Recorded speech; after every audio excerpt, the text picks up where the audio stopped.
And welcome, Hoosier fans, to another edition of Banner Morning, recorded on Thursday, August 16th, 2018. I'm Jared Morris, and we are now 44 days away from Hoosier hysteria. In schedule news, thanks to a TV listing that was tweeted out on Wednesday evening, we learned that the Big Ten men's basketball schedule will be revealed on Tuesday, August 21st at 2 o'clock on the Big Ten Network.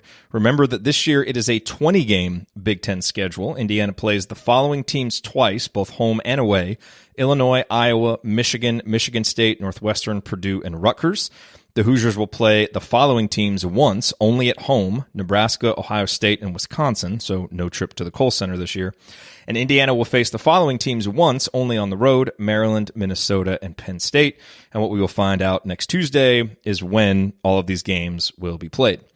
In recruiting news, Corey Evans of Rivals discussed Indiana's 2019 recruiting targets in his Wednesday Leftovers article. There were two interesting nuggets in the article. Evans said, quote, "They need a bucket getter in this class to replace likely one-and-done Romeo Langford. That could be Keon Brooks. In the front court, all eyes remain on Trace Jackson Davis, though they have found traction with Matt Hurt, Isaiah Stewart, and Zeke Naji." Now, we already knew Indiana was heavily in the mix with Brooks and Jackson Davis, but it's nice to hear something positive about the recruitments of top 10 prospects like Hurt and Stewart as well.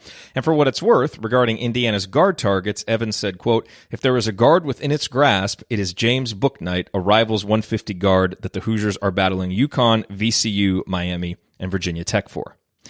In former Hoosier news, per the Indiana men's basketball Twitter account, OG Anunoby was back in town yesterday getting shots up at Cook Hall. It certainly can't hurt recruiting or the motivation of current players when they get to see one of the many IU alums who are building strong NBA careers back in Bloomington working on their games. And there's a birthday today. Happy birthday to former Hoosier Maurice Creek. Maurice was the highest-ranked member of Tom Crean's second recruiting class at Indiana, which proved to be a foundation rebuilding class, as it also included Christian Watford, Jordan Hulls, and Derek Elston. And Creek wasted no time making a splash when in just his 9th college game, he scored 31 points in a home loss to a top-5 Kentucky team.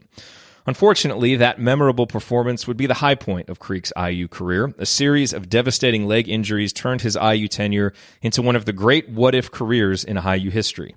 Creek ended up transferring and playing his final season at George Washington, and then would go on to play professionally overseas. And also, I missed a birthday yesterday. It was Zach McRoberts' birthday. So happy birthday, Zach. Thank you for listening to today's Banner Morning. Remember to come hang out with us tonight on YouTube for the live broadcast of Assembly Call Radio. You can also find the stream at our website, assemblycall.com. It begins at 9 o'clock Eastern, and the live chat is always hopping right along with the live broadcast of the show. We would love to see you there. Until then, keep your elbows in and your eyes on the rim, and go Hoosiers.